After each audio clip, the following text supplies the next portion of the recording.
The year is 2015, and this is my setup. A full HD TV running at no more than 60Hz, an Xbox, and a handful of games. A lot has changed over the last 10 years, and it's hard to believe that this is where I started. But how did we get here?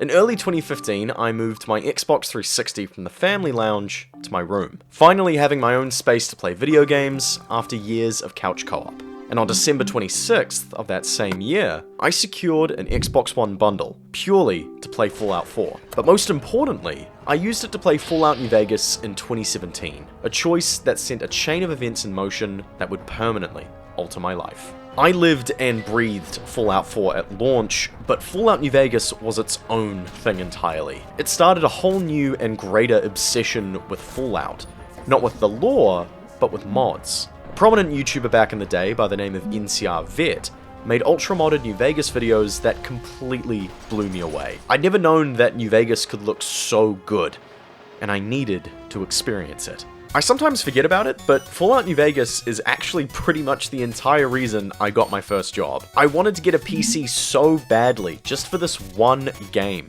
I ended up grinding out a good 6 months at a minimum wage job, stockpiling every cent I could. Come January of 2018, I purchased my first ever PC. At the time, it was an absolute stunner. It had an i7 7700K, 16 gigs of RAM, a GTX 1080 Strix from Asus, with an NZXT X52 liquid cooler. I even treated myself to a fancy ultrawide from LG. I modded New Vegas to a beautifully unplayable mess. The game was so gorgeous and couldn't go more than 15 minutes without crashing, but none of it mattered. I was completely in love. From the moment I first got my hands on my PC, I was obsessed. But I think I was a little too obsessed. I'd been effectively forcing myself to play games. At the time, I had a mindset of use it or lose it, and I thought my setup would go to waste if I wasn't playing ultra-modded Fallout 4 or Ghost Recon Wildlands at max settings. Ultimately, I burned out, and this led to me taking a step back from gaming in mid-2019. I put my PC into storage and let a lot of my gear gather dust. This didn't last long, however, as come the end of 2019, I was itching to boot on my PC again. And I ended up having perfect timing, as a particularly historical event was right around the corner. For the winner, by unanimous decision, and still! Hello, yeah, police, I'd like to report a robbery! COVID-19 was an interesting time for everyone.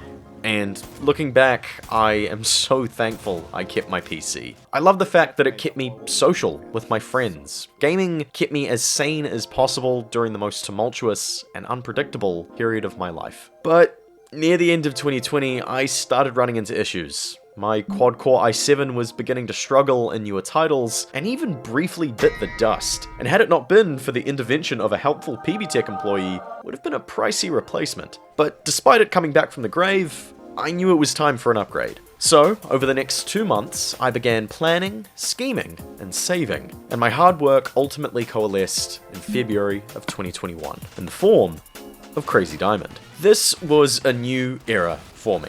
Ray tracing was all the rage, and I had a gleaming PC built to thrive in this new day of PC gaming. At the time, I had a 6-core Ryzen 3600, cooled by a Noctua NHD15, an RTX 3070, and a brand new shiny M.2 SSD.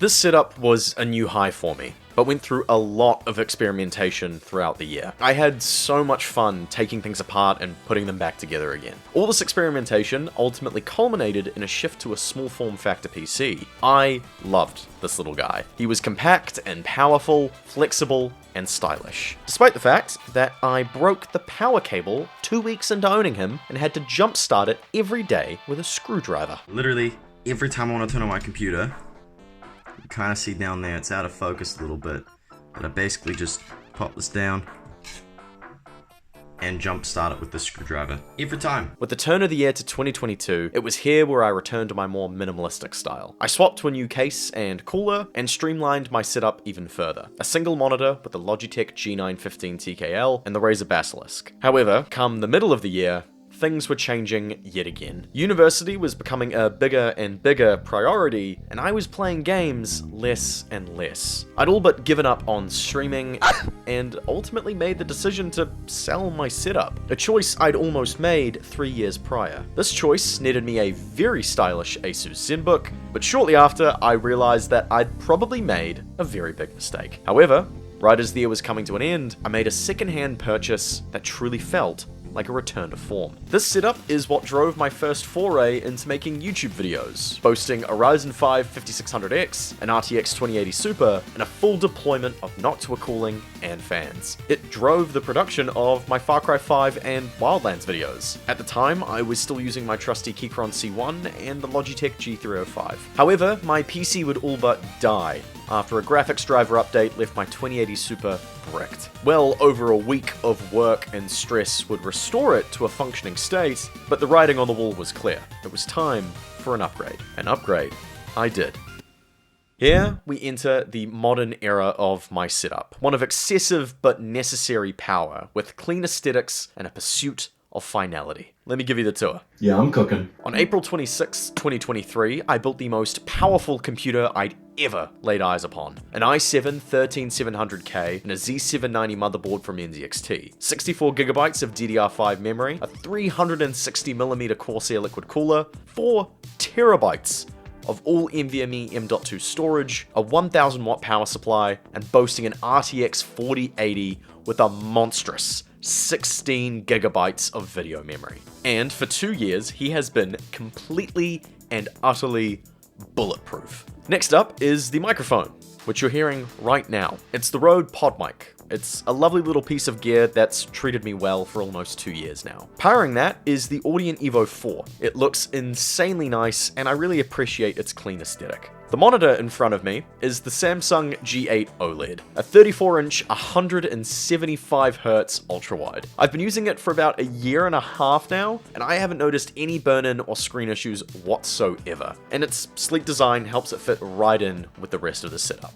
Now, onto the stars of the show. The Logitech G Pro Superlight was a complete and utter game changer for me when I got it a couple years ago. I don't think I'll ever be able to go back to non-lightweight mice. Next up is my FiiO IEMs. I've had these for a little bit now, and the sound is fantastic on them for the price point. And last, but certainly not least, we have the latest and genuinely greatest addition to my desk, the Keychron K8.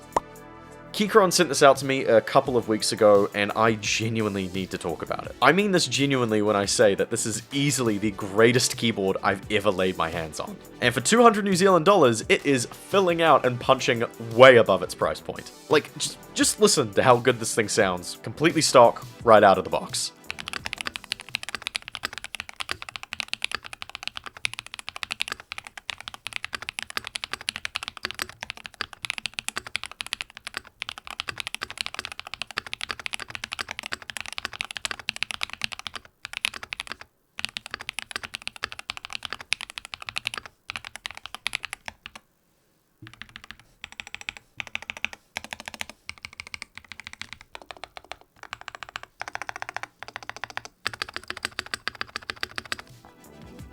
I think the best part is that a lot of functionality is hardware-based. The RGB is controlled through keyboard shortcuts, and there are connection and mode switches on the side of the board. There is a browser-based app that doesn't require any downloads whatsoever. Just open it up, select your board, and you're good to go. It also looks just as good as it sounds. The feel of the super red switches in the full aluminium frame is the smoothest action I've ever experienced. Keychron makes some seriously great products, and I'm honestly just so enamored with this board. And, not to leave the fine details out, got a bit of flair on my desk in the form of the greatest naval fighter jet ever fielded, the F-14D Tomcat. This model is from Hobbymaster and is drop dead gorgeous. The detail is stunning, and I absolutely adore looking at this guy on my desk. I fell in love with this jet and aviation as a whole again after watching Top Gun Maverick a few years back. And to prove it, here's me in the cockpit of an F4 Phantom, and yes, I do look super cool. Looking back at it, my setup sure has changed a lot. And in some ways, not at all.